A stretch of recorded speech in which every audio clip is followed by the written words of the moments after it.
there is a book that has been waiting for you. Not waiting the way a library book waits on a shelf, passive and indifferent, available to whoever reaches for it first. Waiting the way a message waits for the exact moment the receiver is finally tuned to the right frequency to understand what it contains. Waiting with the particular patience of something that knows time is not the obstacle. Your readiness is. You may have already encountered this book.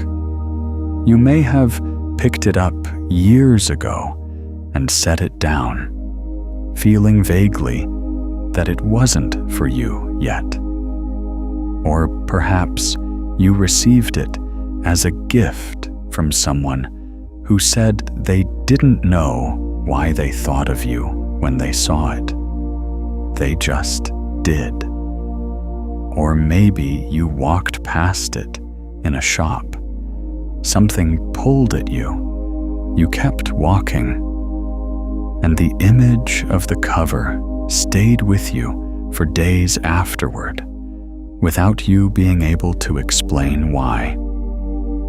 Or perhaps the book hasn't arrived yet at all. And what you're feeling right now, this particular quality of readiness, this sense that something is about to shift, is the signal that it's almost here. Here is what I want to show you today. What we call divine timing isn't a scheduling decision made somewhere outside of you. It is a resonance event. It is the moment your personal energy field, the electromagnetic broadcast that radiates from your heart and nervous system in every direction at every moment, finally reaches the precise frequency that makes a specific piece of information not just available to you, but receivable, legible, transformative rather than merely interesting. Books don't choose us the way a person chooses a coat, but your field chooses what it can receive. And the mechanics of that choosing, the actual quantum physics of why the same words land differently at different moments in a person's life, why some information passes through you without touching anything, and other information cracks you open. That is what we are going to explore today. Because understanding it changes everything about how you move through the world, what you reach for, what reaches back, and what it means when something finds you at exactly the right moment. Your aura is not a passive glow. It is an active broadcast and an active receiver simultaneously. It is transmitting your current frequency to the quantum field at every moment, and it is also filtering what the quantum field sends back based on that same frequency. Most people understand the transmission side of this, even if only intuitively. They understand that they radiate something, that some days they walk into a room and the energy lifts, and other days they walk in and something deflates. What fewer people understand is the receiving side, the way your field functions as a tuner, The way divine timing isn't something that happens to you. It's something your field becomes capable of. And the book, any book, the specific book that has been calling to you, is one of the clearest examples of this mechanism I know. Because unlike a conversation, or a relationship, or an opportunity, a book is fixed. The words don't change. What changes is the receiver. And when you understand why the same book read at 32 is a completely different experience than the same book read at 26, you begin to understand something profound about how your energy field matures, how it opens, how it becomes capable of receiving what was always being broadcast toward it.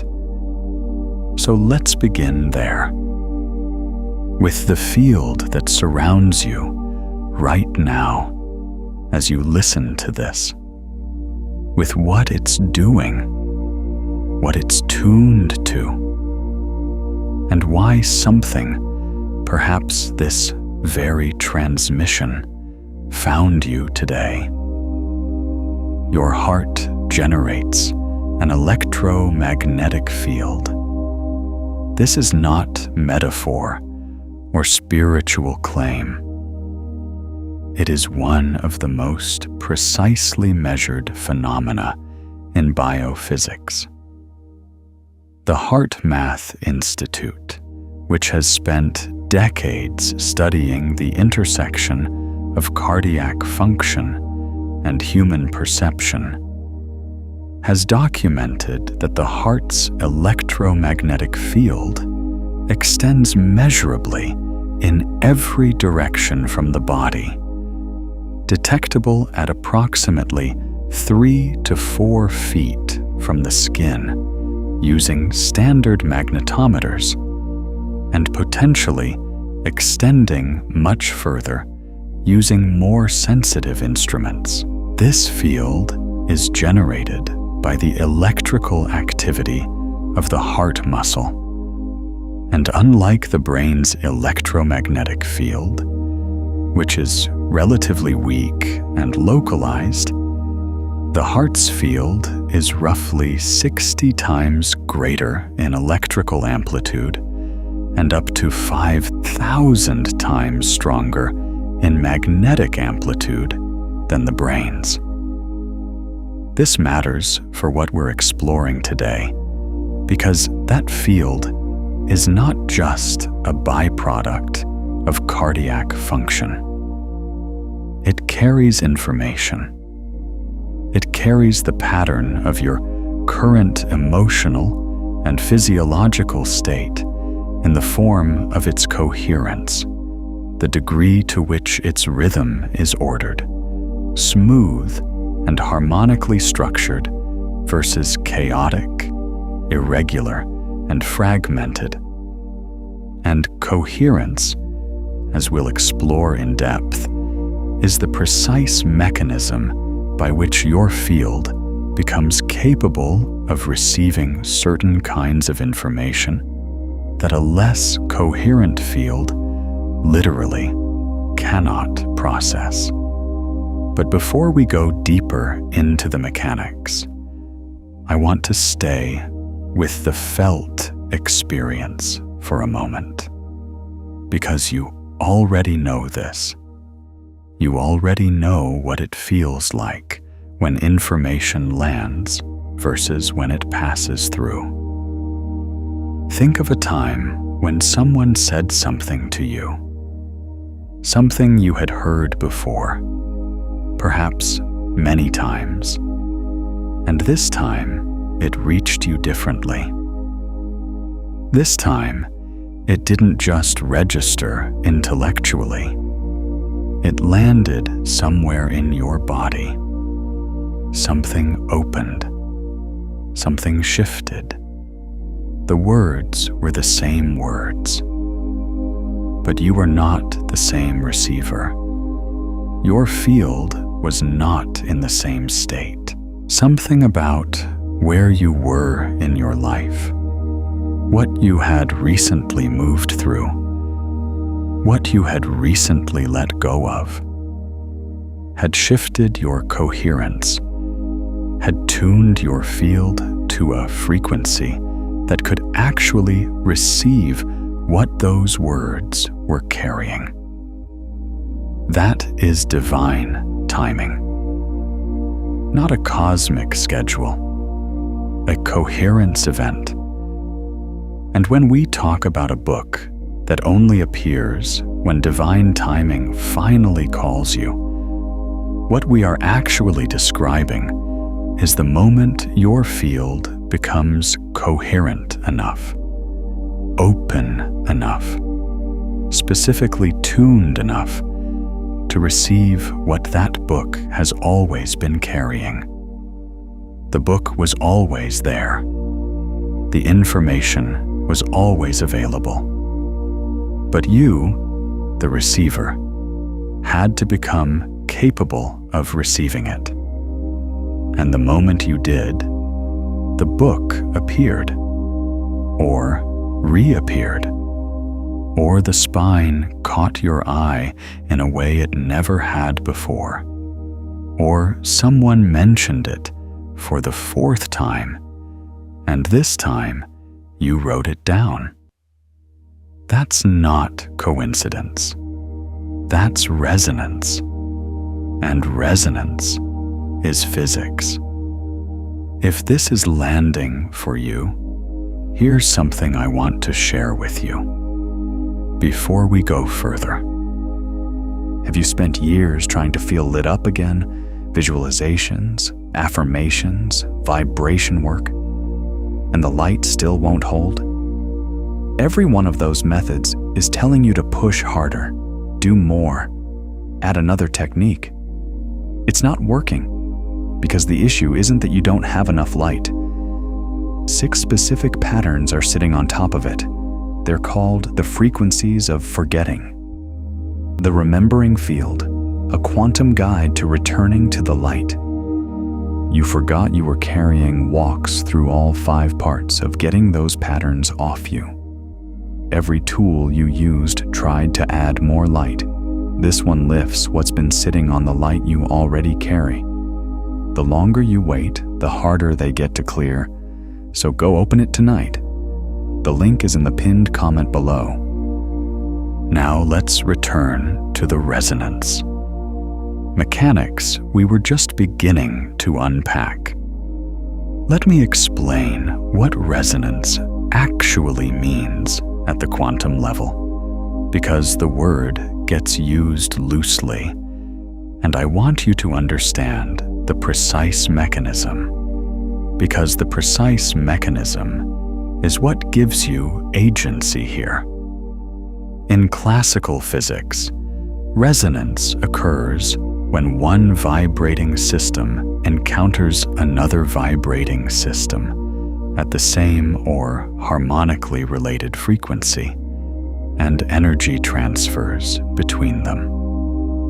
The most familiar example is the tuning fork.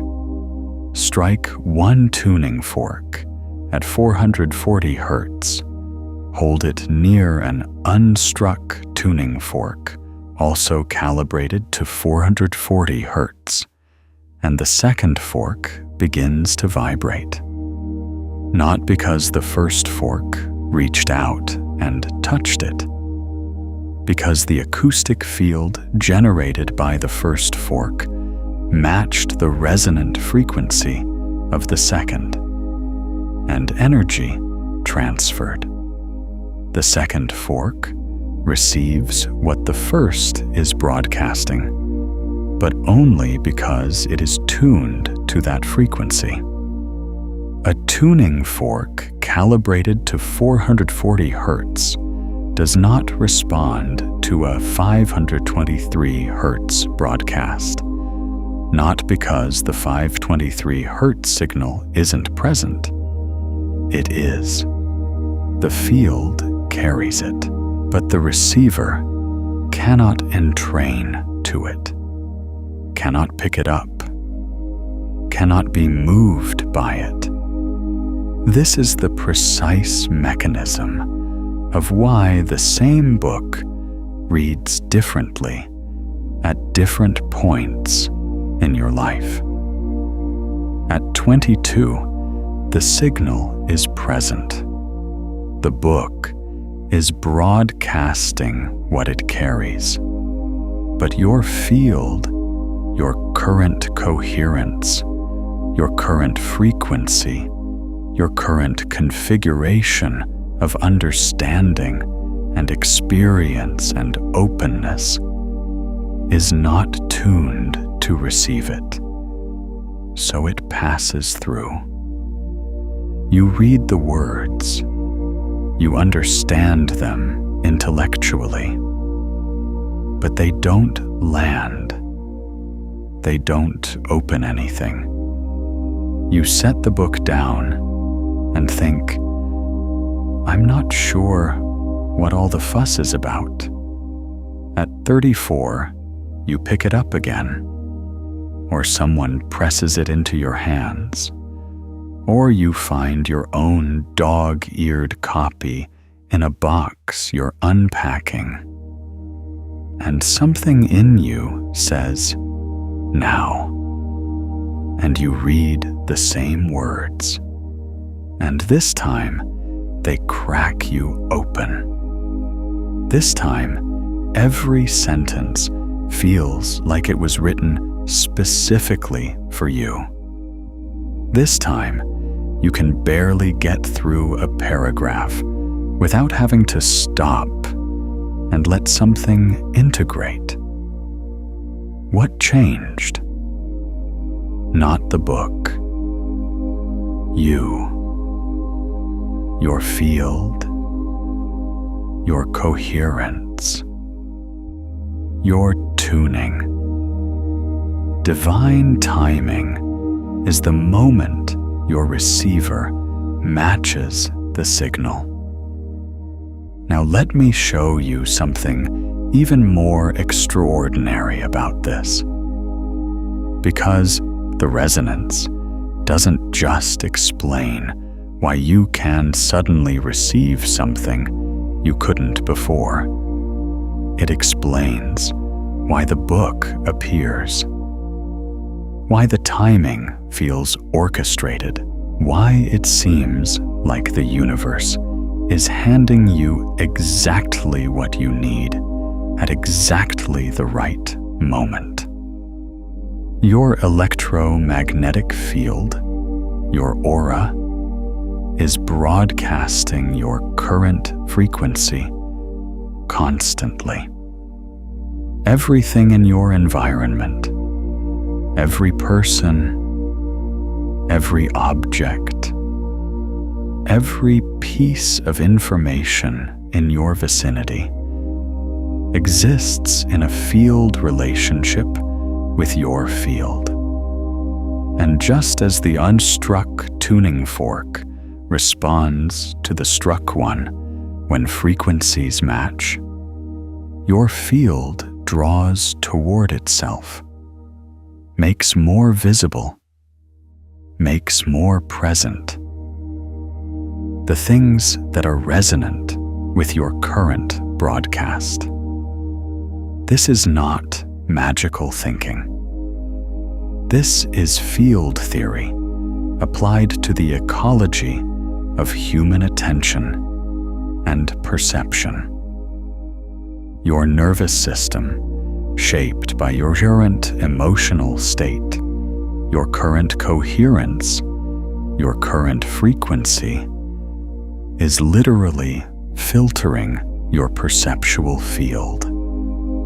It is making certain things more salient, more noticeable, more present to your awareness, and making other things effectively invisible.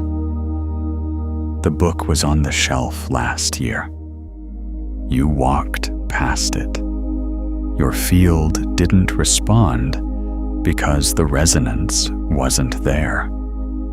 This year, you walk past the same shelf and something stops you. Your hand reaches out. Your field recognized the resonance before your conscious mind did. This is why it feels like the book chose you. Because in a very real sense, the field-level interaction preceded the conscious choice. Your aura detected the resonance. Your body moved toward it. Your conscious mind arrived afterward and called it intuition, or serendipity, or divine timing. All of those words are pointing at the same phenomenon. A resonance event between your field and the information field of what you needed to receive. And here is the most important thing I want you to understand about this. It means you have far more agency in the timing than you think. Because if divine timing is a resonance event, and resonance is a function of your field's coherence and frequency, then consciously working with your field, consciously raising your coherence, consciously clearing what's been distorting your signal, is the most direct way to become capable of receiving what's been trying to reach you. You don't have to wait passively for divine timing to call you. You can become the kind of receiver that divine timing can reach. If this is landing for you, take a moment to like this video and subscribe so we can keep exploring this together. Now, let's go deeper. I want to tell you about a woman named Sable. Sable was the kind of person who read constantly. She had books stacked on every surface of her apartment. Books she'd finished and loved. Books she'd started and abandoned. Books she'd bought with every intention of reading and somehow never opened. She was a reader, the way some people are runners. It was part of her identity, part of how she understood herself and moved through the world. There was one book she had bought 3 times. She wasn't sure exactly how this had happened. The first copy she'd bought at 28 after a friend mentioned it in passing. She'd read the first chapter, found it interesting enough. And then life had intervened, and she'd never returned to it. The book had disappeared into a move. The second copy she'd bought at 31, this time because she'd seen it referenced in an article that moved her. And she'd thought, this must be important. Let me actually read it this time. She'd made it further, maybe a third of the way through, before something in her had quietly closed. Not because the writing was bad, because she could feel, though she didn't have this language for it yet, that she wasn't ready for what it was asking of her. The third copy arrived at 35. She didn't buy it. It appeared. Her sister, who lived across the country, and who Sable had spoken to only briefly about her recent life upheaval, sent it in a package with a note that said simply, "I don't know why, but I thought you needed this right now."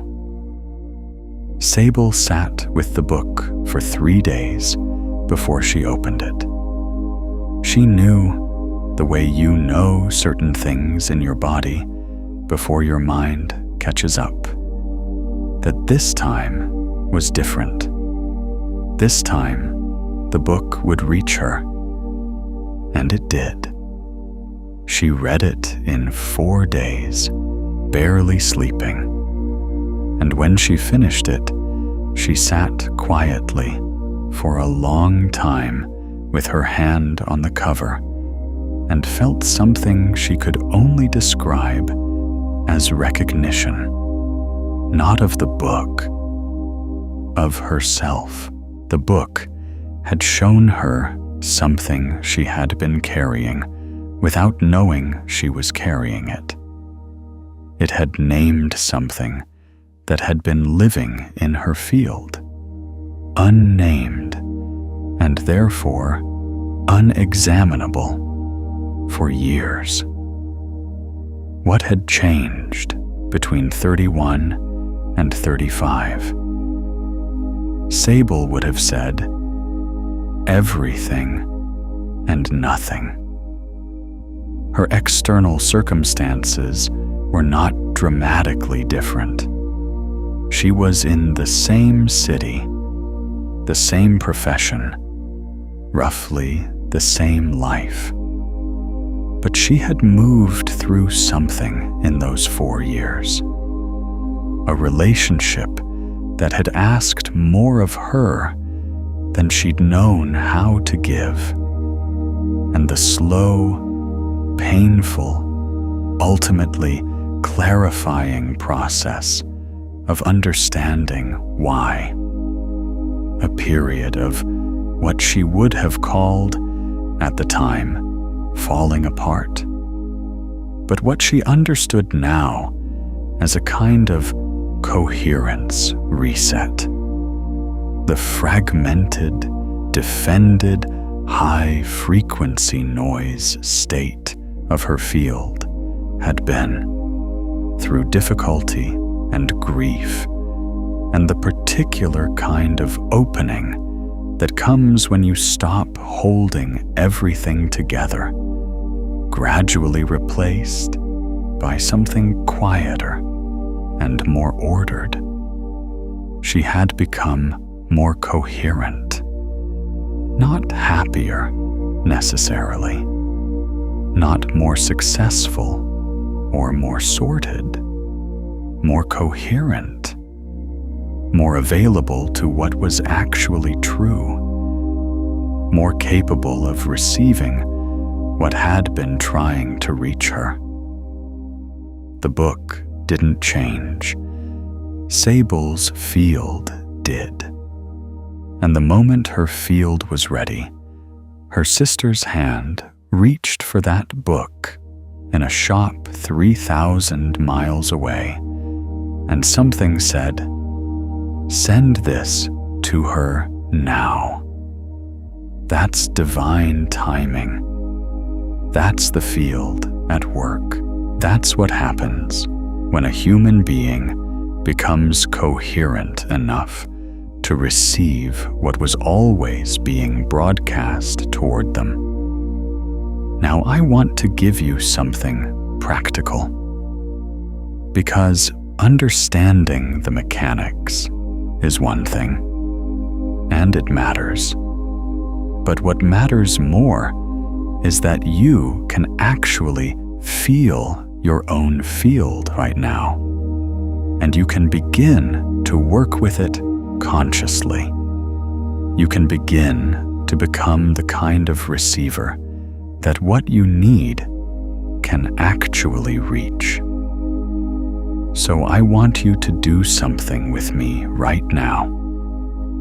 Not as an exercise you observe from a distance, but as something you actually do in your body, in this moment.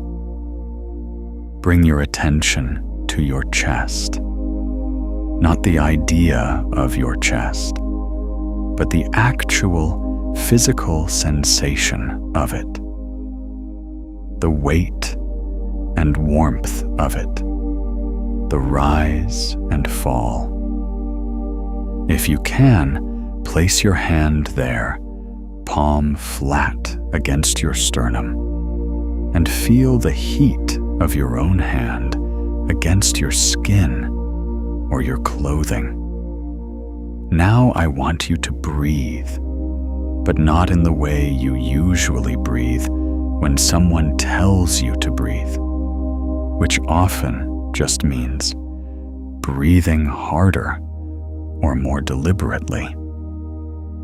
I want you to breathe in a specific pattern that the HeartMath researchers discovered reliably shifts the heart's electromagnetic field from a chaotic, low coherence pattern to a smooth, high coherence one. The pattern is this: inhale for 5 counts, exhale for 5 counts. Equal, smooth, continuous. No pause at the top or the bottom, just a steady, circular, unbroken rhythm. And while you breathe in this rhythm, I want you to bring to mind something you genuinely appreciate, not something you think you should appreciate. Something that actually produces a felt sense of warmth or gratitude when you think of it. It can be small. It doesn't have to be profound. A specific moment, a specific person, a specific sensation, the warmth of sunlight on your face, the smell of something that makes you feel safe, the sound of a voice you love. The specificity matters. Vague gratitude doesn't shift the field the way precise, felt appreciation does. Breathe in for 5, out for 5. Hand on your heart. Specific appreciation held in your attention. Do this for a full minute if you can. 2 minutes is better. 5 minutes begins to produce measurable shifts in heart rate variability, which is the scientific measure of cardiac coherence, the ordered, harmonically structured rhythm that indicates your field is moving into high coherence.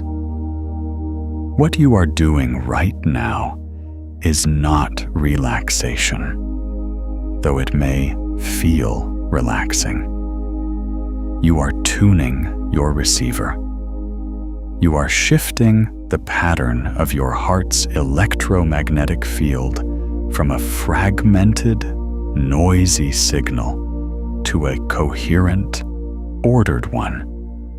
And a coherent field receives differently than an incoherent one. A coherent field can detect resonance that a fragmented field misses entirely. A coherent field is what divine timing can actually reach. This is the practice. It is simple. It works.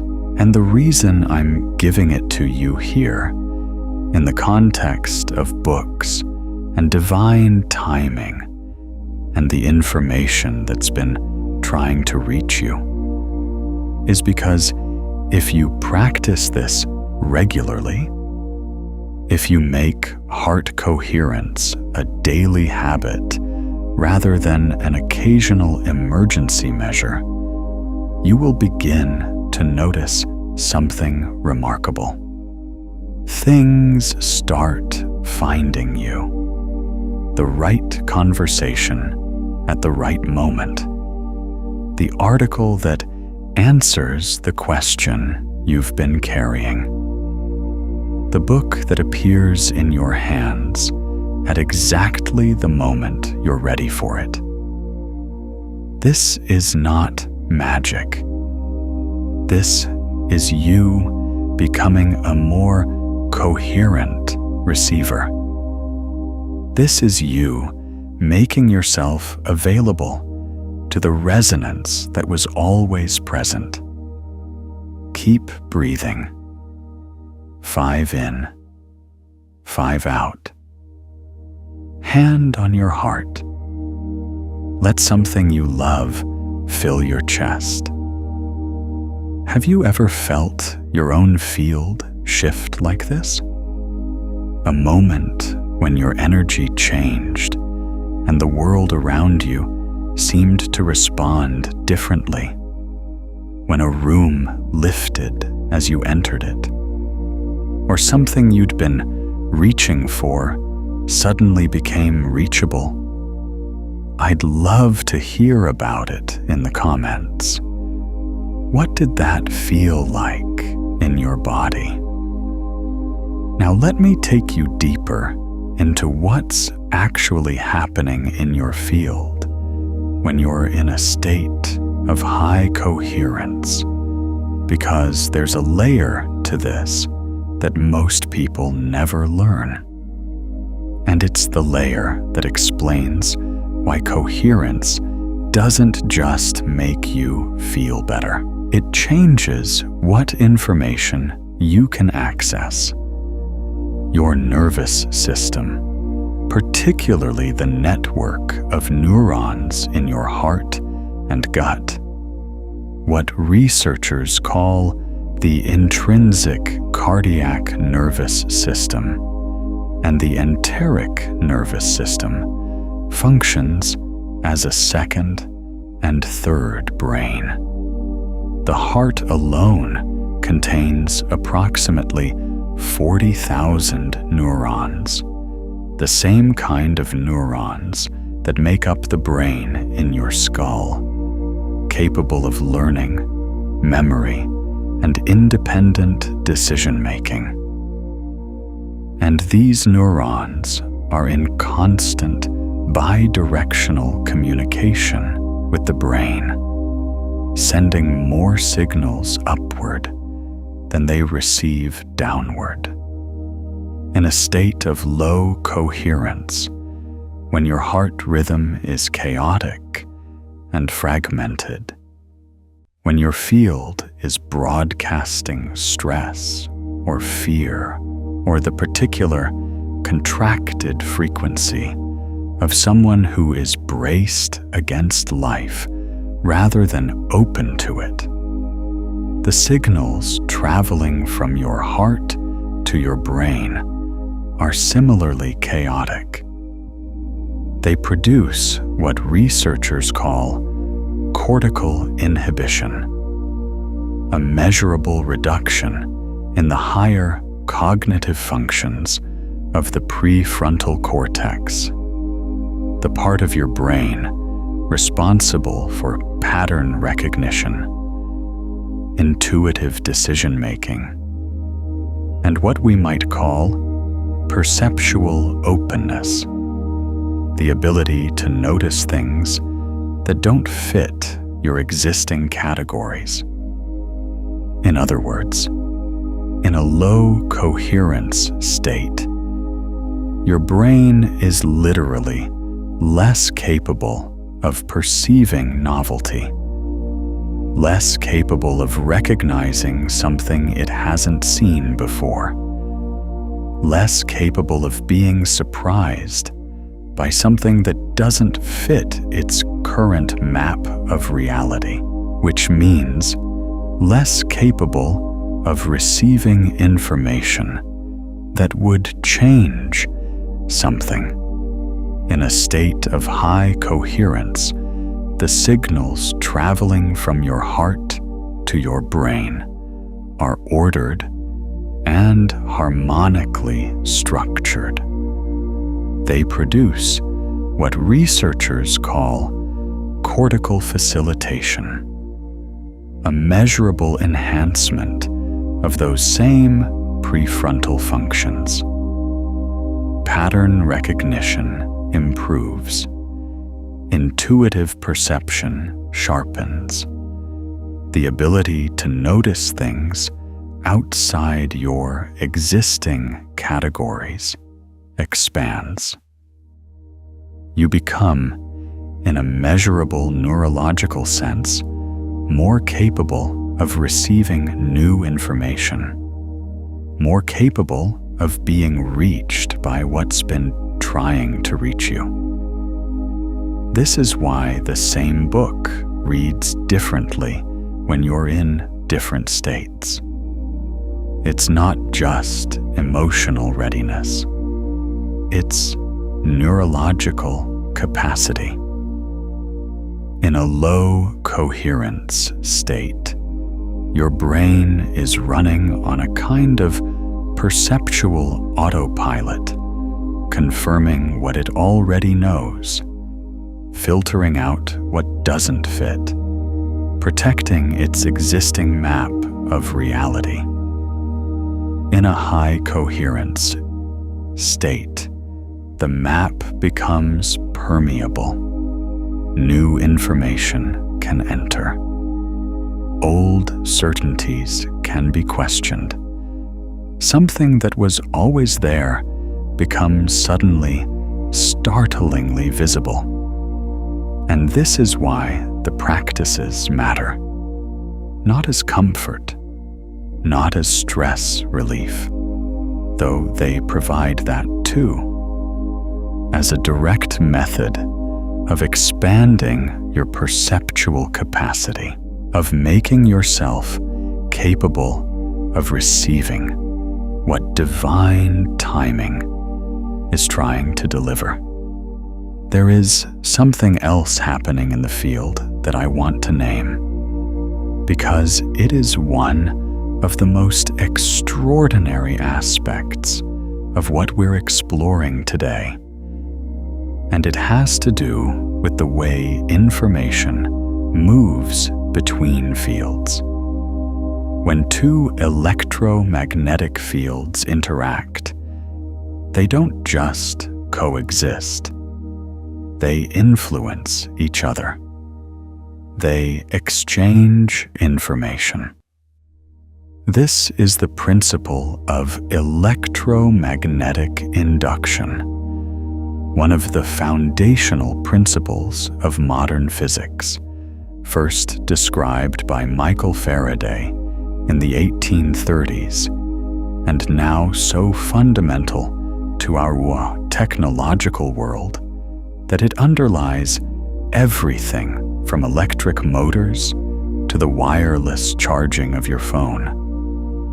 A changing electromagnetic field induces a corresponding change in any conductive material within its range.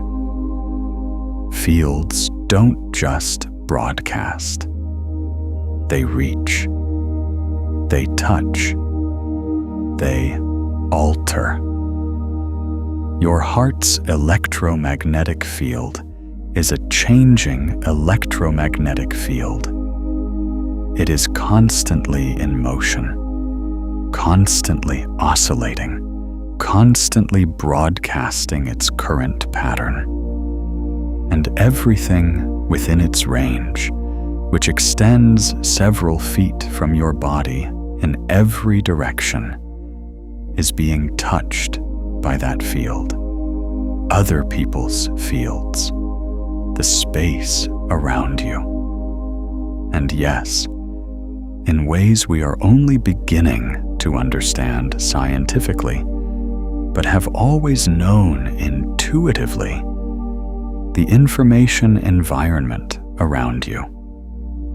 When your field is coherent, it reaches differently. It touches the information environment around you with a different quality of signal. and the information environment responds to that signal. This is not mysticism. This is field physics applied to the ecology of human experience. Your coherent field makes you a different kind of presence in the information environment. It makes you someone that certain kinds of information can find. I want to tell you about another person. His name was Orion. Orion was a man who had spent most of his adult life in what he would have called a state of productive urgency. He was always moving, always planning, always 3 steps ahead of where he was. He was good at things. He accomplished things. He was the kind of person other people described as driven, which was accurate, though what drove him was something he had never examined carefully. A low-frequency hum of not enoughness that had been running in the background of his life for so long, he had mistaken it for ambition. Orion read books the way he did most things, efficiently and with a specific goal. He read to extract information, to gain an edge, to stay current. He had a system. He highlighted key passages, wrote summaries, moved on. He consumed books rather than received them. And in this mode, he had read hundreds of books and found most of them useful in a limited, extractive way, and none of them transformative. There was one book a mentor had recommended to him when he was 30. He had read it in his efficient, extractive way and concluded that it was vague and impractical. He had moved on. He had not thought about it again for 7 years. At 37, Orion's life did what lives sometimes do when the frequency they've been running on is no longer sustainable. It stopped. Not catastrophically, not in any way that would make a dramatic story, but quietly and completely. A health issue that required him to slow down. A relationship that had been running on the same not-enoughness frequency he had, and that could not survive the silence that the slowing down created. A long stretch of months in which he had, for the first time in his adult life, nowhere to urgently be. In that slowness, something in his field began to change.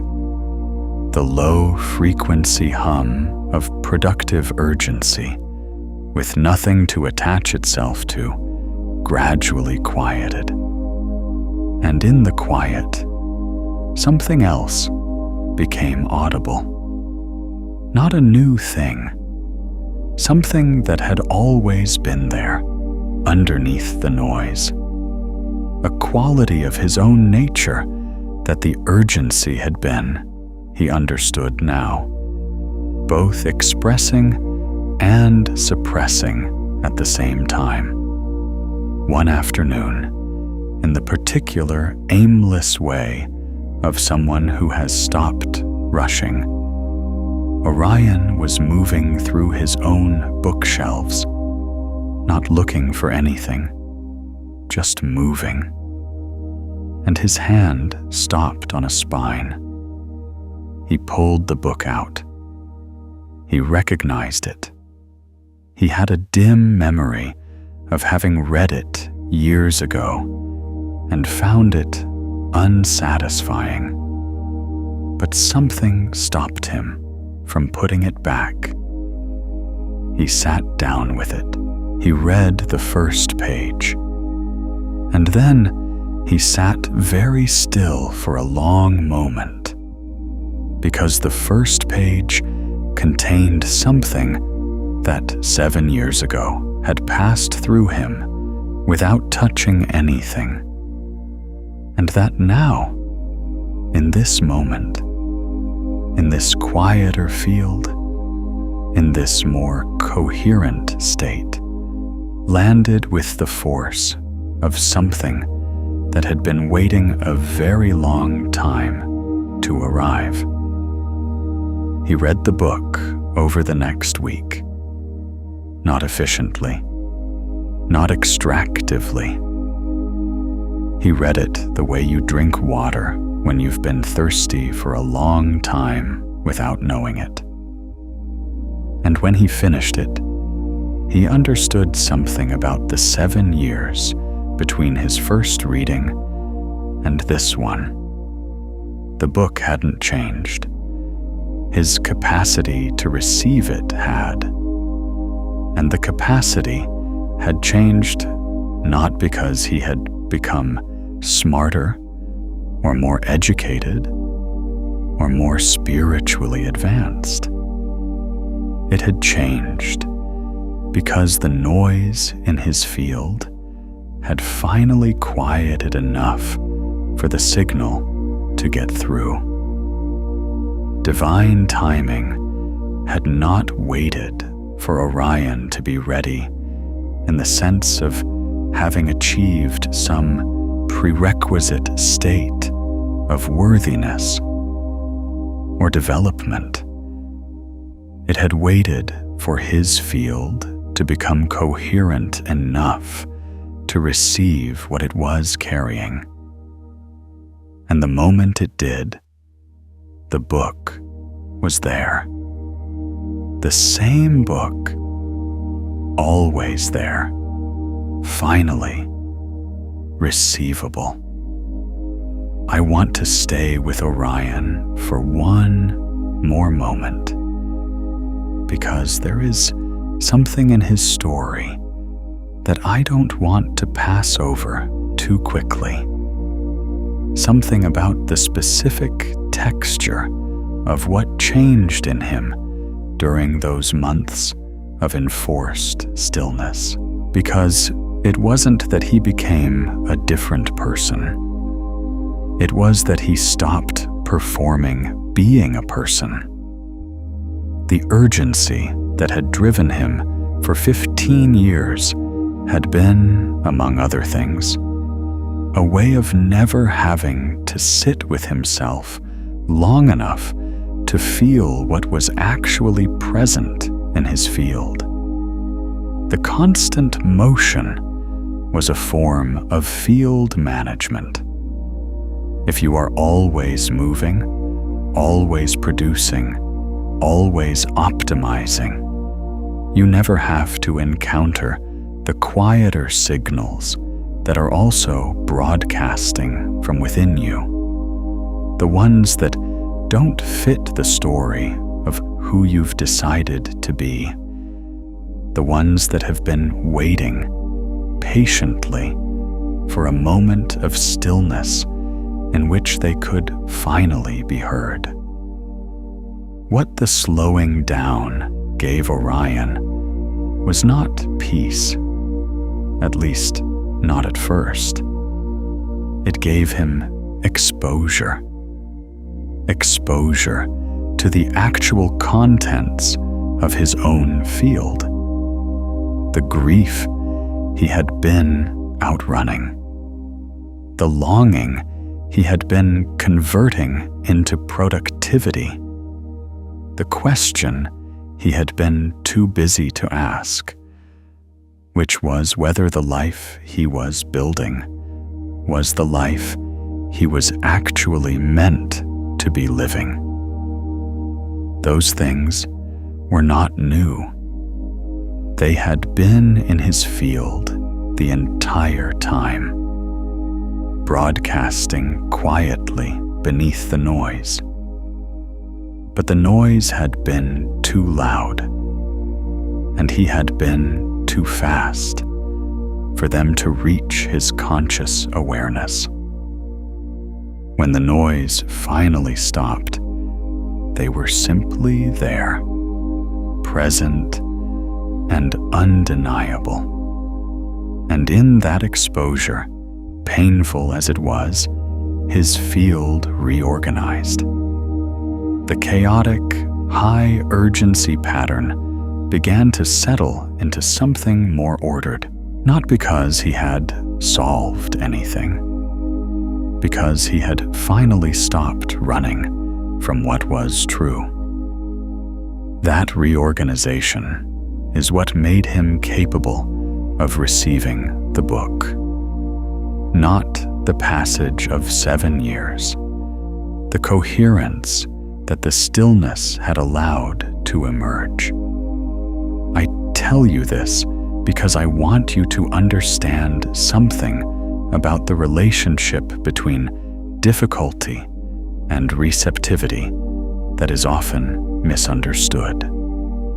We tend to think that hard periods in our lives are interruptions to our growth, obstacles between us and the timing we want, delays in the arrival of what we're reaching for. But the evidence of the field suggests something different. The hard periods, the forced slowdowns, the moments when life removes the noise we have been using to avoid our own signal, are often precisely the mechanism by which divine timing becomes possible. Not despite the difficulty, through it. Because difficulty, when we don't run from it, tends to produce the one thing that makes reception possible. Coherence, born of honest encounter with what's actually true. Think about your own life. Has there been a period of difficulty that, in retrospect, you can see was also a period of field reorganization? A time when something was stripped away, and in the stripping, something truer became available? I'd love to know what that was like for you. Share it in the comments. Think about your own field for a moment. Has there been a time when you walked into a room and felt your energy shift? Or when someone responded to you differently than usual? As though they were sensing something in your aura before you'd said a word? I'd love to know what that was like for you. Share it in the comments below. Here is what I want you to sit with for a moment. What is currently making noise in your field? Not as a judgment, as an honest inventory. Because the noise is not a character flaw. It is a frequency pattern, and frequency patterns can change.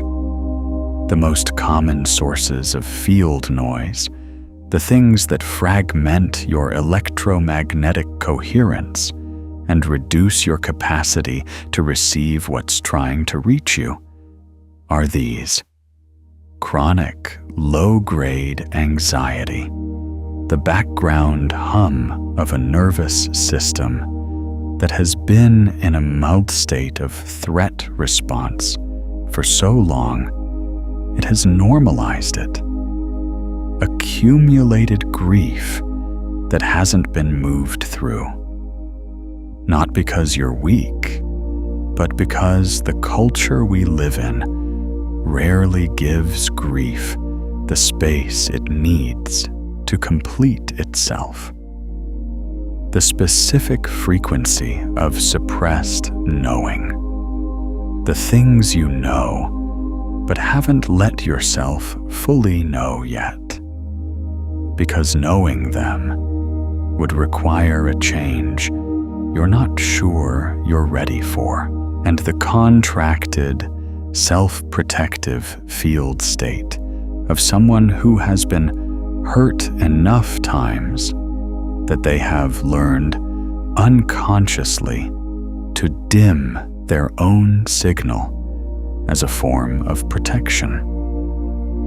That last one is worth dwelling on because it is common and so misunderstood.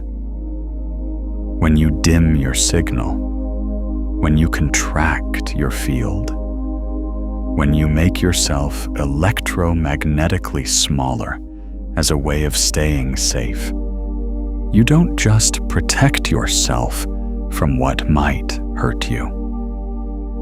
You also protect yourself from what might help you. A dimmed field is a less coherent field. A less coherent field receives less clearly. What divine timing is trying to deliver cannot always penetrate a field that has learned to close. This is one of the great paradoxes of the personal energy field. The very strategy that feels like protection, making yourself smaller, broadcasting less, dimming your light, is also the strategy that makes you least capable of receiving what you most need. You dim yourself to stay safe, and in doing so, you make yourself less available to the resonance that would actually change your situation. The book that's been waiting for you cannot reach a closed field. The conversation that would shift everything cannot find its way to a field that has learned to repel contact. The opportunity that resonates perfectly with your deepest frequency cannot land in a field that is broadcasting a frequency of defended smallness. This is not your fault. The dimming was a response to something real. The contraction was intelligent at the time, but it is costing you more than it is protecting you.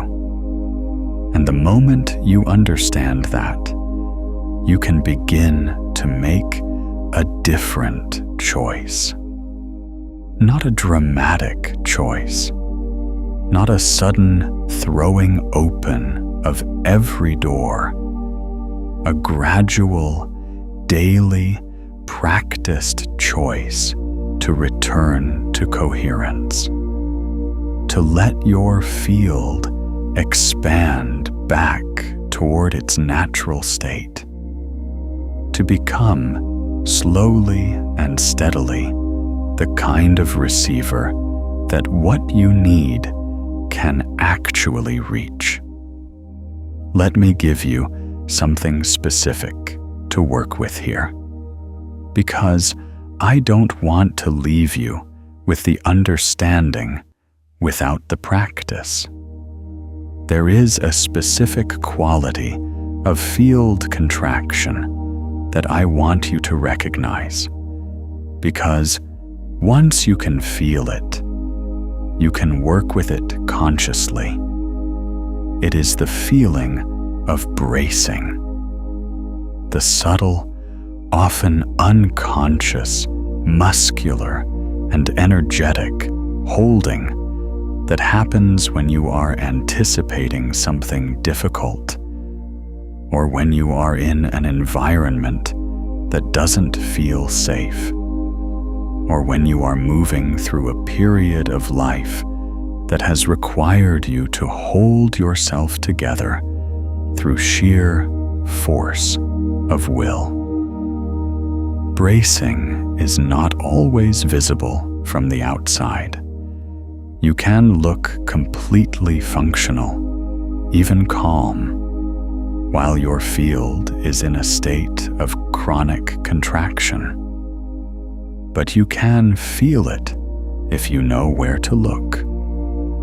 It lives in the chest, usually, a slight hardness or guardedness around the heart center. It lives in the breath, which becomes shallow and high in the chest rather than deep and full. It lives in the quality of your attention, which becomes scanning and vigilant rather than open and receptive. And here is the practice I want to offer you for this.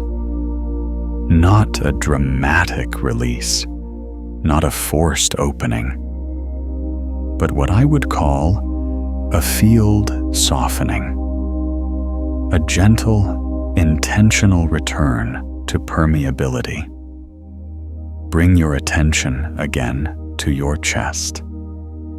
Notice, honestly and without judgment, whether there is any quality of hardness or guardedness there. Not wrong, just present, just a frequency pattern that has been running. Now, on your next exhale, I want you to imagine that hardness softening, not dissolving, not disappearing, just becoming slightly more permeable, like ice that is beginning, just at the edges, to melt. You are not forcing this. You are not pushing. You are simply allowing the natural warmth of your own awareness to touch the place that has been holding. Breathe in for 5 counts. Breathe out for 5 counts. And on each exhale, let the field around your heart soften by just a fraction, not all at once, gradually. The way a fist that has been clenched for a long time doesn't open in one sudden movement, but uncurls slowly, finger by finger. Do this for a few minutes and notice what happens in your body when you do. Notice whether anything shifts in the quality of your attention, whether the room around you feels any different, whether something in you becomes even slightly more available. What you are doing is practicing field expansion. You are practicing becoming a more coherent, more open, more available receiver. And every time you do this, you are literally changing the electromagnetic pattern of your field. You are making yourself more capable of receiving what divine timing is trying to deliver. Now, I want to go deeper into the specific mechanics of what happens in the field when information arrives at exactly the right moment.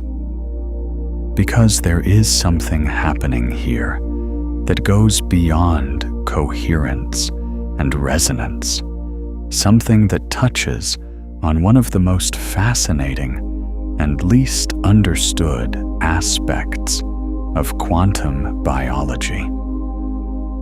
Your cells all 37 trillion of them, are not the isolated biochemical units that classical biology described them as. They are quantum systems. They communicate through biophotonic emission, the generation and reception of coherent light at the cellular level, a phenomenon first documented by the German biophysicist Fritz Albert Popp in the 1970s, and now a recognized field of research in quantum biology. Your cells are literally radiating light, not in amounts visible to the naked eye, but measurable, coherent, and informationally rich. The coherence of this biophotonic emission, like the coherence of your heart's electromagnetic field, varies with your physiological and emotional state. In states of high coherence, the biophotonic emission of your cells becomes more ordered, more synchronized, more informationally dense. In states of low coherence, it becomes more random, more fragmented, more noise-like. And here is where this becomes directly relevant to what we are exploring today. Popp and subsequent researchers found that biophotonic coherence is associated with what they called biological receptivity, the capacity of the organism to receive and process environmental information. A highly coherent biophotonic field is a more sensitive receiver. A fragmented one is less capable of detecting subtle signals in the environment. Your body, at the cellular level, is a light-based communication system, and its capacity to receive information, including the subtle field-level information that we experience as intuition, as resonance, as the sense that something is meant for you, is directly related to the coherence of that light.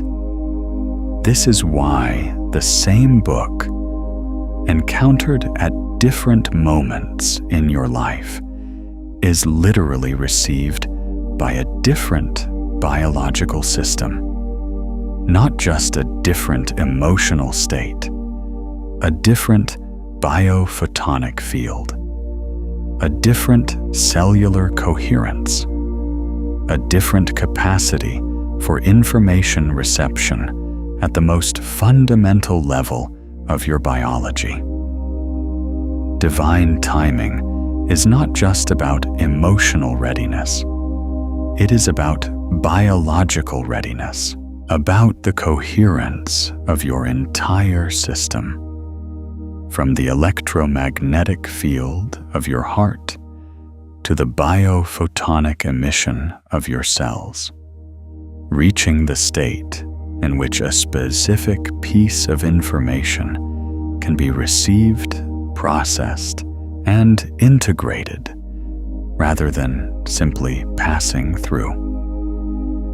And this understanding, this precise scientific understanding of what is happening in your field when information finally reaches you, is what I most want you to take from today, because it transforms the way you relate to your own timing. It transforms the way you relate to the moments when something isn't landing, when you're not ready, when the book sits on your shelf for years before you can open it. Those moments are not failures of will or attention or spiritual development. They are moments when your field is not yet in the configuration that makes reception possible, and the appropriate response to those moments is not frustration or self-judgment. It is the patient, consistent, daily practice of returning to coherence, of doing the things that expand your field rather than contract it, of becoming slowly and steadily the receiver that what you need can reach. I want to go further into the biophotonic dimension of this for a moment, because there is something specific about how light coherence relates to the experience of reading that I find extraordinary and that almost no one is talking about. When you read, your eyes are not simply scanning symbols. They are receiving light. The photons bouncing off the page or emanating from the screen are entering your visual system and being processed not just by the visual cortex, but by the entire nervous system. And Pop's research suggests that this light-based input interacts with your body's own biophotonic field. That the light you receive from a text is, in some measurable sense, entering into relationship with the light your cells are already emitting. What this means, in practical terms, is that the experience of reading is a field interaction at the cellular level. And the quality of that interaction, how deeply the information penetrates, how much it reorganizes, rather than simply adding to existing knowledge, how transformative rather than merely informative it is a function of the coherence match between the light coming in and the light already present in your system.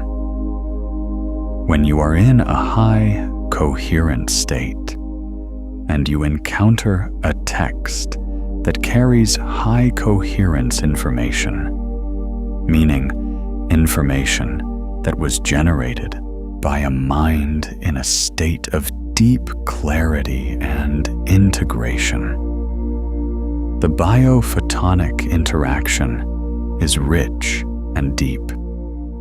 The information doesn't just pass through the visual cortex. It enters the body's light field. It reorganizes at a level that is below conscious thought and above mere sensation. This is why certain books feel like they change you in ways you can't fully articulate. They did. At the level of your cellular light field, something was reorganized. When you are in a low coherent state, or when the text itself carries fragmented, low coherence information, that reorganization doesn't happen. The words pass through. You understand them. You may even remember them, but they don't change anything. The light fields don't match. The resonance isn't there. And without resonance, there is no real reception. This is another layer of what divine timing is pointing at. Not just the right moment emotionally, not just the right moment neurologically, but the right moment biophotonically. the moment when your cellular light field is coherent enough to receive the light carried in a specific piece of information and to be genuinely reorganized by it. And this is, I think, one of the most beautiful things about the human body, that it is not just a physical system or even a neurological one, but a light-based communication system that is constantly in conversation with the light around it. That reading, at its deepest level, is a form of light exchange. That the books that change us are the ones whose light enters our light and rearranges something at a level more fundamental than thought.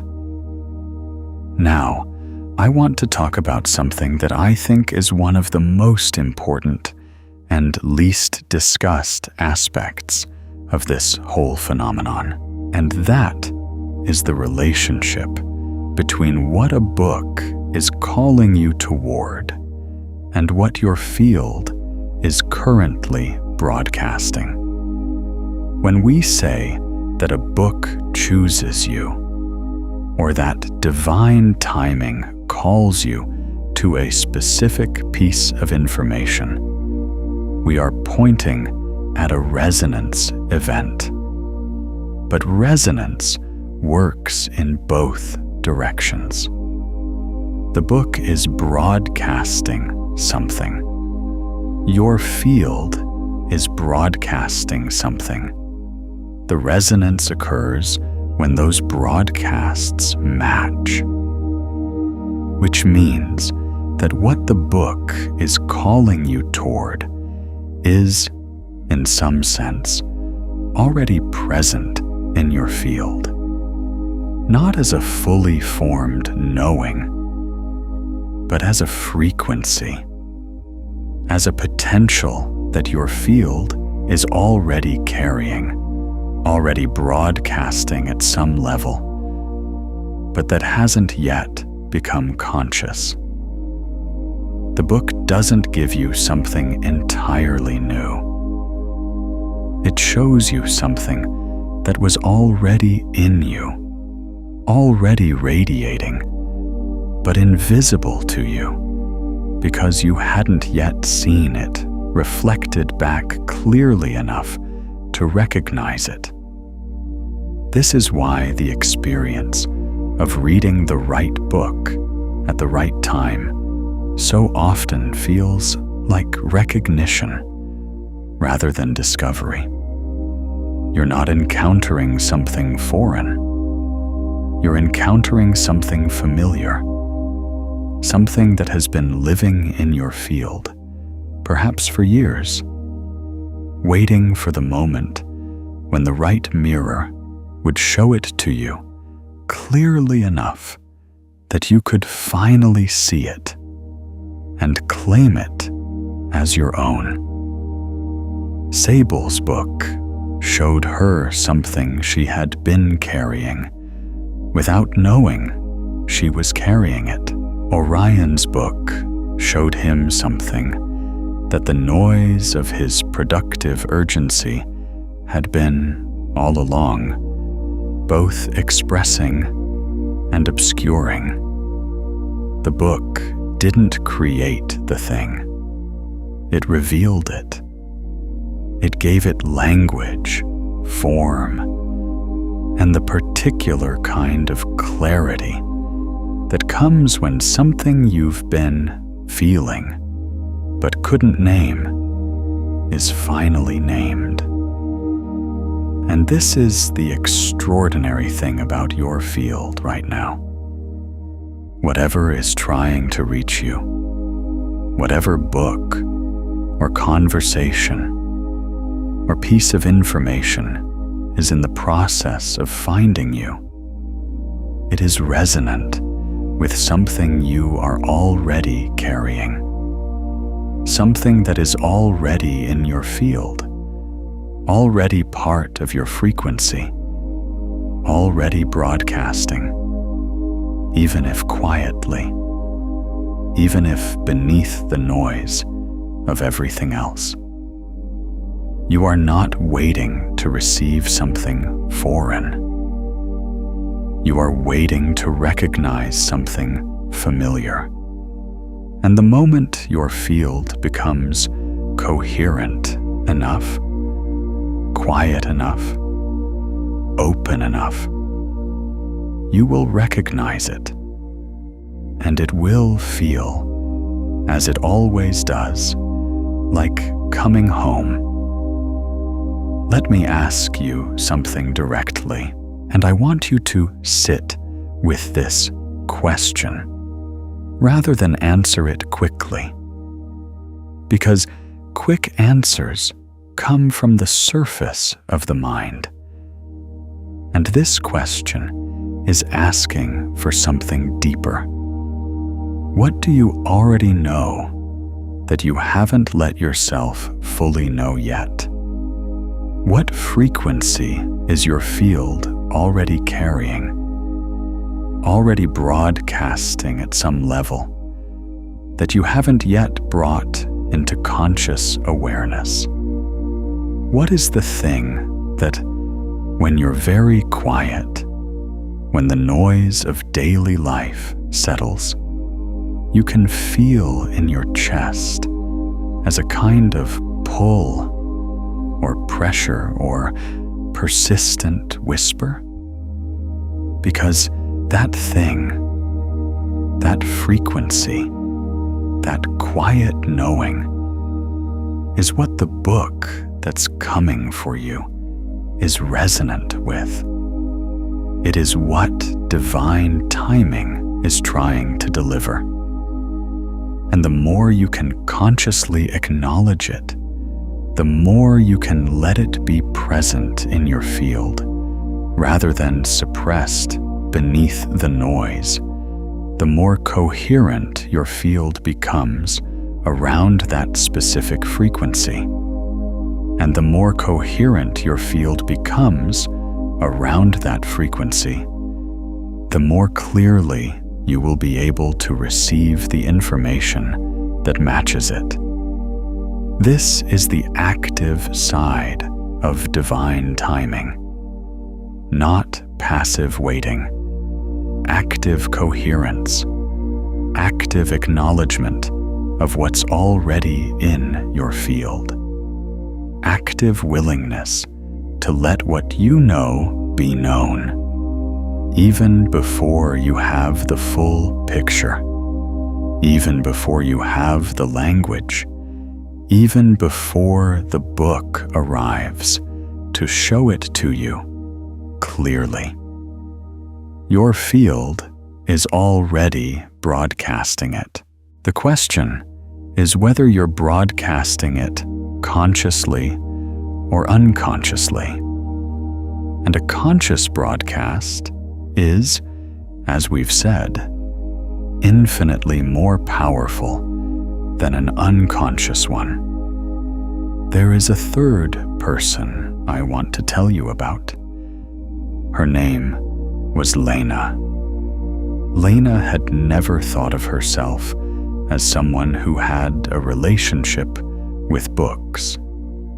She was practical, concrete, more comfortable with doing than with reading. She had grown up in a household where books were decoration, not sustenance, and she had carried that relationship with the written word into her adult life without examining it. She read when she had to. She didn't read for pleasure. She would have told you, if you'd asked, that books weren't really for her. At 41, Lena went through a period that she would later describe as the year the floor fell out. Not one dramatic event, but a slow, steady removal of everything she had organized her sense of self around. Her marriage ended. Her career shifted in ways she hadn't chosen. Her mother, who had been the fixed point of her emotional life, died. And Lena, who had always known exactly what to do next, found herself in a state she had no map for. She didn't know what to do. She didn't know who she was without the structures that had defined her. She was, in the most precise sense, at a loss. A neighbor, an older woman she barely knew, came to her door one evening with a covered dish and a book. The woman said she didn't know why she'd brought it. She'd just felt she should. She left before Lena could ask her anything about it. Lena put the book on her kitchen table and didn't touch it for 2 weeks. She wasn't a reader. Books weren't for her, but it sat there, and something about its presence was not quite neutral. Something about it had a quality she couldn't name, a kind of waiting that felt almost animate. On a night when she couldn't sleep and had exhausted every other option, she picked it up. She read the first sentence, and then she sat very still, because the first sentence said something that she had been feeling for 41 years without ever having had the words for it. Something so precise and so private that she looked up from the page as though someone had entered the room. She read the entire book that night. And when she finished it, just before dawn, she understood something she hadn't known before. Not about the subject of the book, though the book had given her that too. About herself. About the frequency she had been broadcasting her entire life without knowing it. About the thing she had always been, underneath the practical competence and the doing and the not reading. The book had walked into a room in her that had always been there and had never been entered. And in entering it, it had changed the entire architecture of the house. Lena became a reader after that night, not because she decided to, because something in her field had been reorganized by that encounter.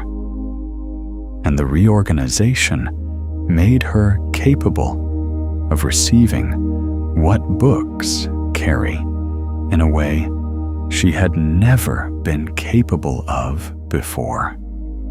The floor falling out, the grief, the loss of structure had done what such things sometimes do. It had stripped away the noise, the busyness, the self-definition that had been running on top of her actual field, and exposed the signal beneath. And the signal beneath was ready, had perhaps always been ready, but it had needed the exposure to become receivable. The neighbor who brought the book never mentioned it again. Lena never asked her about it. some things don't need to be explained. They only need to be received. Now I want to address something that I know some of you are sitting with. The question of timing that feels cruel. The information that arrived too late. The book you read after the decision was already made, after the relationship was already over, after the window had apparently closed. The divine timing that felt, in retrospect, like divine mistiming. I want to be honest with you about this, because I think it deserves more than reassurance. There are moments when information arrives and the immediate application seems to have passed. When the book about the relationship arrives after the relationship has ended. When the understanding about a pattern arrives after you've already repeated it one more time. When the clarity about a direction arrives after you've already committed to a different one. And in those moments, the question is not whether divine timing failed. The question is, what is this information actually for? Because information, real information, the kind that lands in your field and changes something, is never only for the immediate application. It is for the frequency it installs in your field, for the coherence it creates around a specific knowing, for the way it changes what you broadcast from this moment forward, which changes what resonates with you, which changes what reality assembles around your signal. The book about the relationship that arrived after the relationship ended is not late. It is precisely on time for the next relationship, for the one that will be different because you are now carrying a different frequency, for the one that will be possible because your field has been changed by what you now know. The understanding about the pattern that arrived after you repeated it is not too late. It is the understanding that breaks the pattern.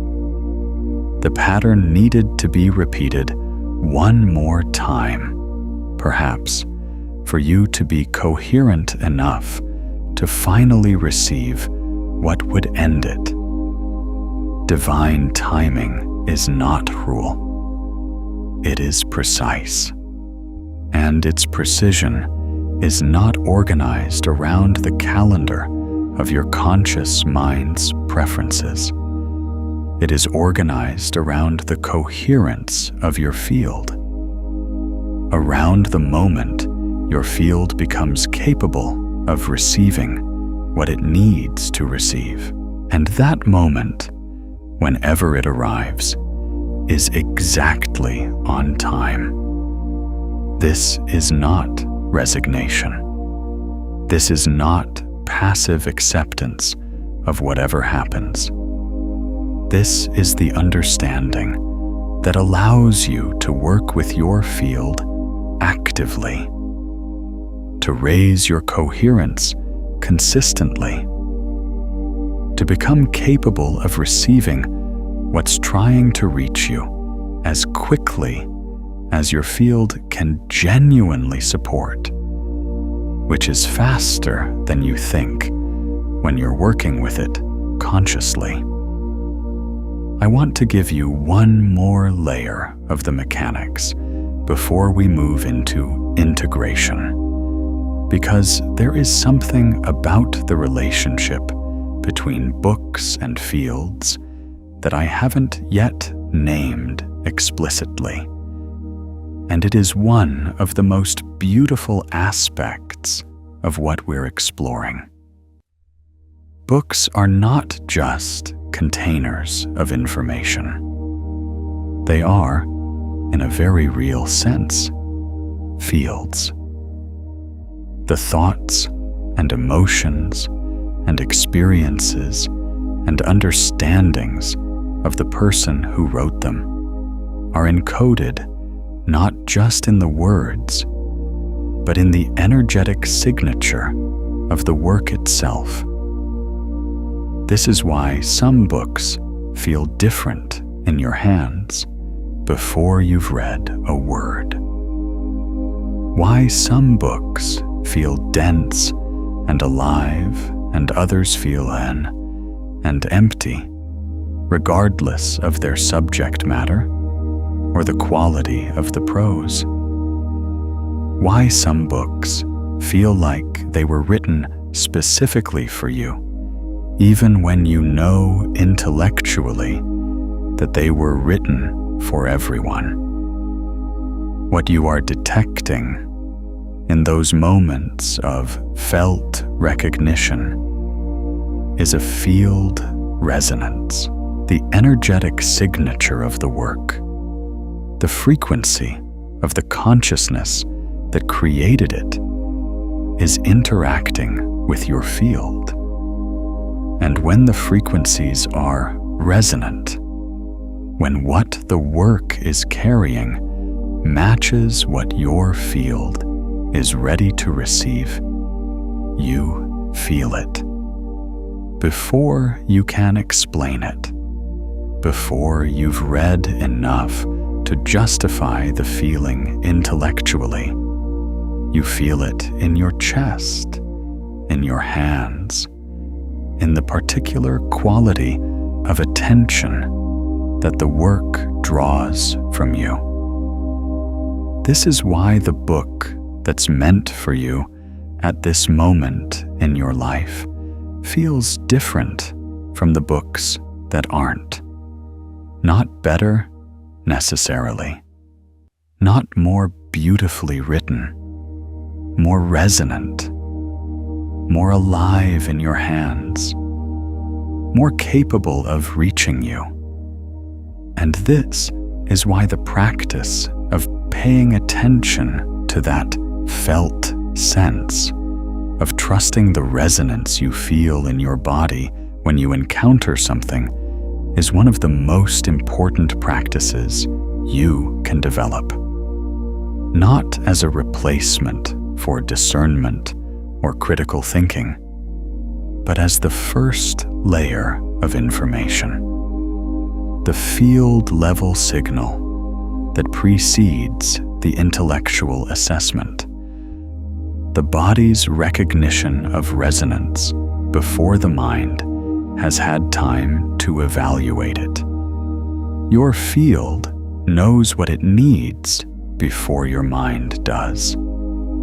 Your body recognizes resonance before your conscious awareness catches up. The book that's meant for you will announce itself in your field before you've read the first sentence. And the practice is to learn to trust that announcement, to let the field-level recognition guide you toward what's resonant, rather than overriding it with the mind's preferences or habits or existing categories. This is, in essence, what divine timing is asking of you. Not patience, exactly. Not passive waiting. A different kind of attention. A field-level attention. A willingness to feel what resonates, rather than only thinking about what should. I want to be specific about what this field-level attention actually feels like in practice, because I think it is often described too vaguely to be useful. It is not a dramatic sensation. It is not a lightning bolt or a sudden knowing that arrives with fanfare. It is quieter and more physical than that. It tends to live in the sternum, in the center of the chest, as a quality of subtle expansion or warmth when you encounter something resonant. Not excitement, exactly, though excitement can accompany it. More like recognition, like the particular quality of feeling you have when you see someone you love in a crowd and your body knows them before your eyes have fully focused. A kind of precognitive yes that moves through you before the thinking mind has had time to weigh in. It can also live in the hands. Some people notice a particular quality of warmth or aliveness in their palms when they hold something that is resonant with their field. The hands are extraordinarily sensitive field receptors, dense with nerve endings, and in constant contact with the electromagnetic environment. When you hold a book that is meant for you, your hands may know before the rest of you does, and it can live in the quality of your attention itself. When something is resonant with your field, your attention doesn't wander. It doesn't need to be managed or disciplined or directed. It is simply there, naturally and without effort, drawn to the resonant object the way iron filings are drawn to a magnet, not pulled, organized, aligned, brought into relationship with something that is calling to the same frequency they carry. Pay attention to these signals. They are not imagination. They are field-level information. They are your aura telling you what it recognizes, what it is ready to receive, what is resonant with the frequency you are currently carrying. And learning to trust them, to act on them before the thinking mind has had time to talk you out of it, is one of the most powerful things you can do to work with divine timing, rather than simply waiting for it. And here is where I want to bring everything we've explored today into a single, clear integration. Your aura, your personal electromagnetic field, is not just broadcasting who you are to the world. It is also your primary instrument of reception. It is how you receive what reality is trying to deliver to you, and its capacity to receive, its sensitivity, its coherence, its permeability, determines what can reach you and what cannot. Divine timing is the moment your field becomes coherent enough to receive a specific piece of information. The book that only appears when divine timing finally calls you is the book that your field has finally become capable of receiving. The information was always there. The broadcast was always present. What changed was your receiver. And you have far more agency in this than you have been led to believe. Not the frantic agency of forcing and rushing and trying to accelerate your own readiness through sheer will. The quieter, more powerful agency of working with your field consciously, of practicing coherence daily, of softening the contraction that has been protecting you and also limiting you, of acknowledging what you already know so that your field can broadcast it clearly rather than suppressing it beneath noise, of paying attention to resonance in your body rather than overriding it with the mind's preferences. This is the practice. This is the work. And it is not difficult work, though it is real work.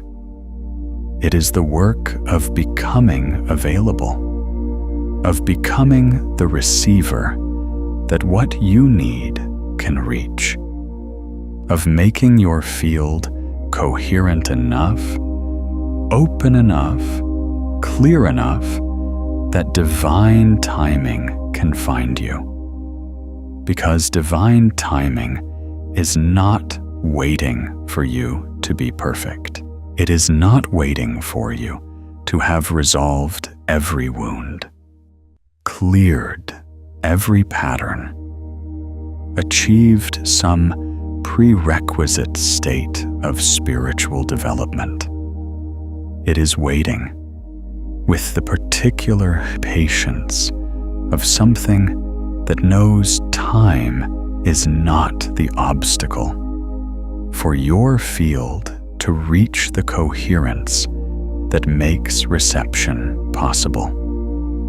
And that coherence is available to you now, in this breath, in this moment, in the choice to soften rather than brace, to open rather than close, to acknowledge rather than suppress. The book is coming, or it's already here, waiting on your shelf for the moment you're ready to open it. Or it arrived years ago and you set it down, and something in you has been quietly knowing that it's time to pick it up again. Whatever form it takes, whatever information is in the process of finding you right now, your field is already resonant with it. You are already carrying the frequency it's trying to meet. The question is only whether you're carrying it consciously or unconsciously, whether your field is coherent enough to receive it, whether you're open enough to let it land. And the answer to all three of those questions is something you can work with. Starting now, starting with the breath you're taking in this moment, starting with the choice to place your hand on your heart and let something soften.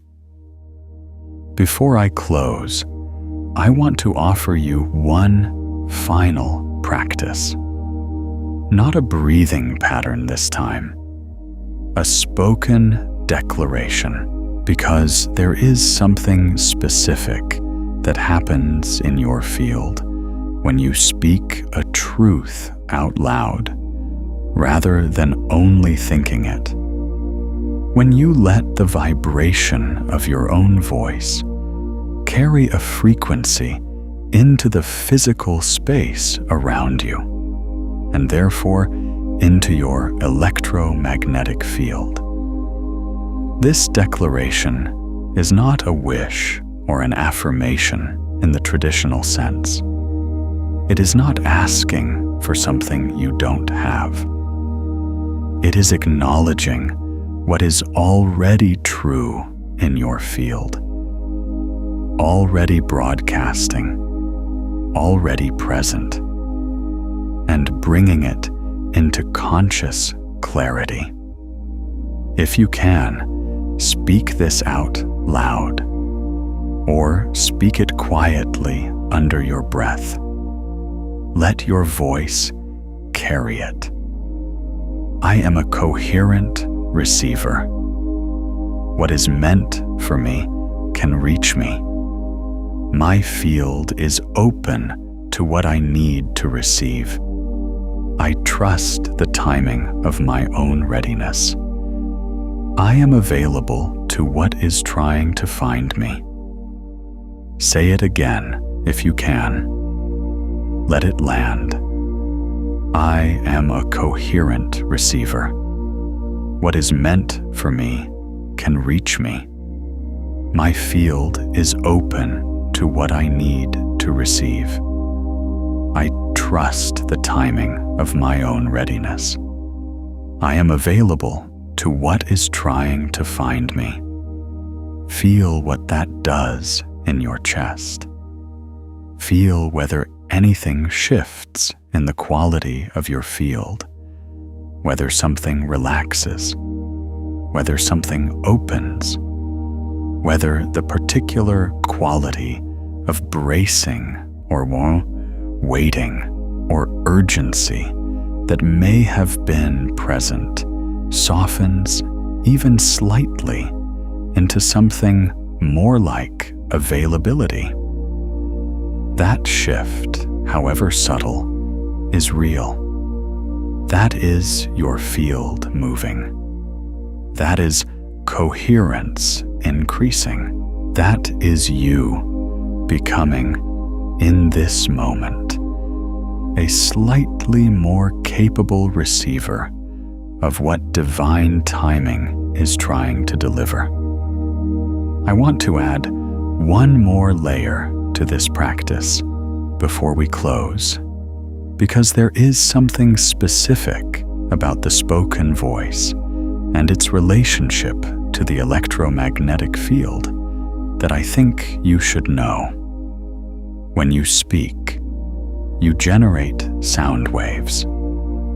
Sound waves are pressure waves in air, and pressure waves are a form of mechanical energy.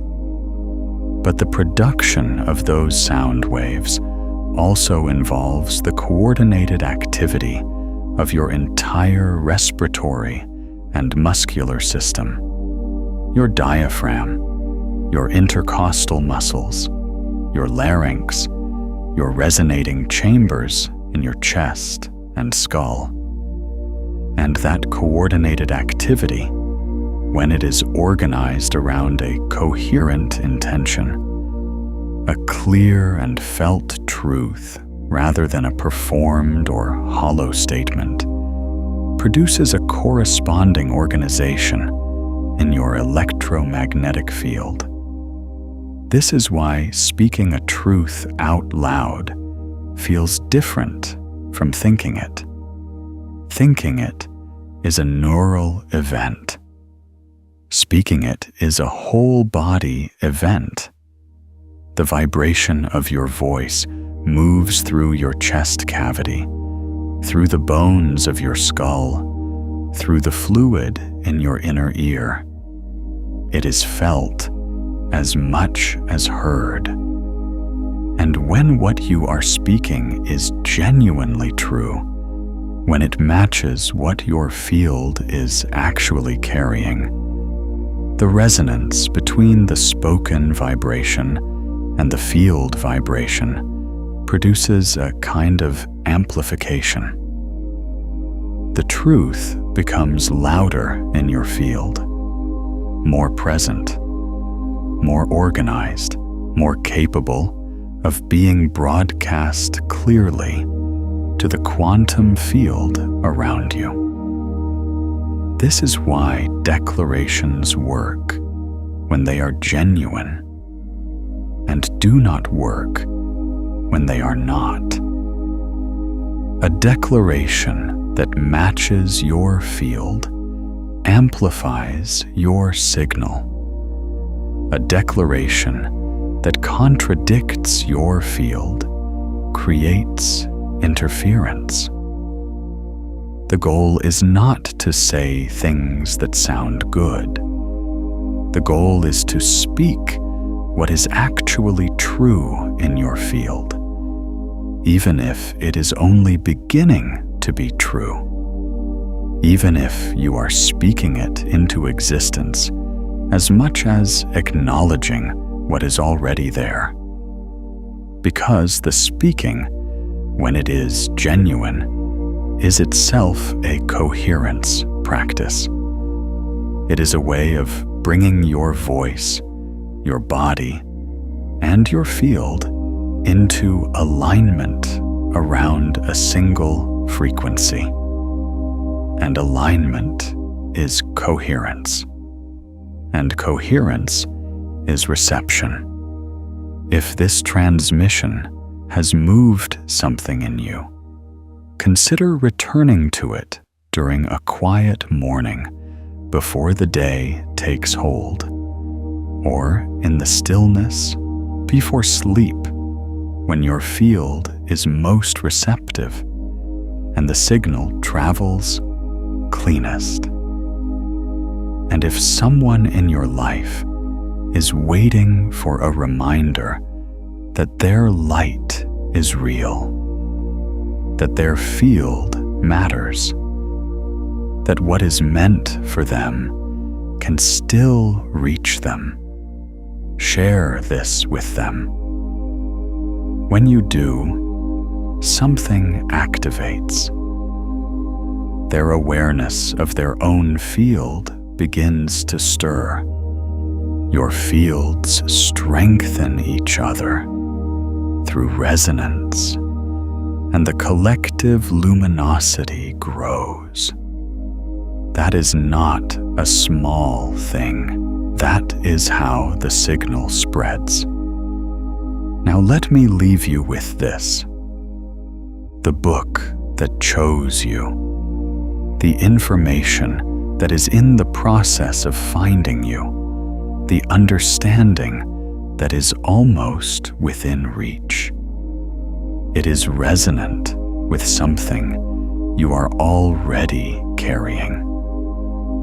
Something that has been in your field for a long time, perhaps, waiting for the moment you would be coherent enough to receive its reflection. Waiting for the moment you would be open enough to let it land. Waiting for the moment you would trust the resonance in your body enough to reach for it. You don't have to know yet what it is. You don't have to have the title or the subject or the form. You only have to do what we have practiced today. Return to coherence. Soften the contraction. Acknowledge what you already know. Pay attention to resonance. Trust your field. And then watch. Watch what appears on the shelf. Watch what someone mentions in passing. Watch what catches your eye in a way that doesn't quite make sense. Watch what you find yourself returning to again and again. without quite knowing why. Your field is already broadcasting the frequency of what you're ready to receive.